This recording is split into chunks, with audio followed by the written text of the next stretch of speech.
Quan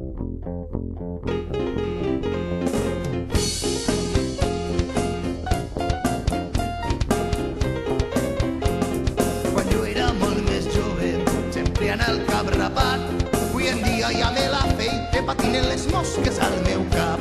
El vell ja no aprofite per a res per als meus nets, agraeixen que el seu iaio hagi treballat per a ells. Al testament